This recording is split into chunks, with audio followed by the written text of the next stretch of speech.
एक राजा और एक राक्षस की कहानी। एक समय की बात है। एक सुंदर और समृद्ध राज्य था, जहां एक महान राजा, राजा राजवीर, अपनी प्रजा की भलाई के लिए काम करता था।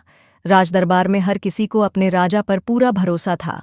राजा राजवीर ने हमेशा अपनी प्रजा की रक्षा की थी और राज्य में शांति और समृद्धि बनाए रखी थी। लेकिन उसके राज्य के एक कोने में एक भयंकर राक्षस भैरव का बस चल रहा था। भैरव, जो एक भयंकर जंगल के गहराइयों में रहता था, अपनी ताकत का गलत इस्तेमाल करता था।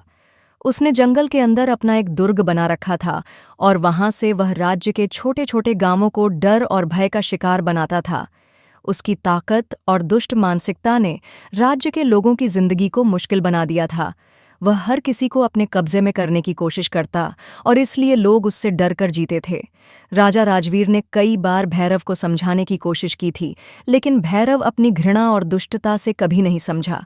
हर बार राजा के संदेश को वह ठुकरा देता और अपनी ताकत का प्रदर्शन करता।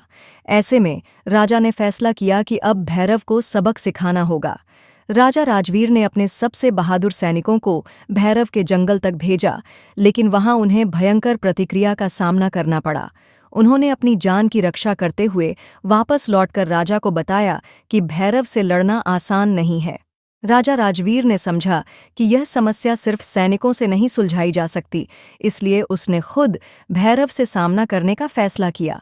राजा राजवीर ने भैरव को एक चुनौती दी। अगर तुम जीत गए तो पूरा राज्य तुम्हारा होगा।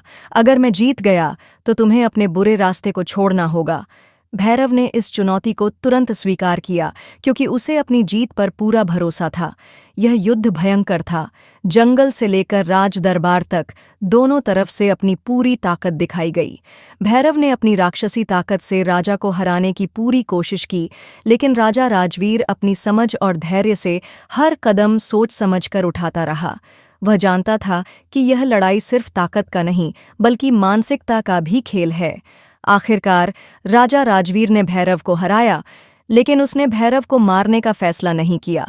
उसने भैरव को एक अवसर दिया और कहा, तुम्हें अपनी ताकत का गलत इस्तेमाल करना बंद करना होगा।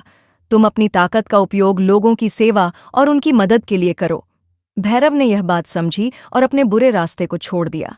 राजा राजवीर ने भैरव को एक नई शुरुआत दी और दोनों मिलकर राज्य में शांति और समृद्धि का विकास किया। इस प्रक्रिया में राजा और राक्षस की कहानी यह सीख देती है कि असली ताकत इंसान के मन में होती है, और जब हम अपनी ताकत का उपयोग समझ और प्यार के साथ करते हैं तो हम दुनिया को बेहतर बना सकते हैं।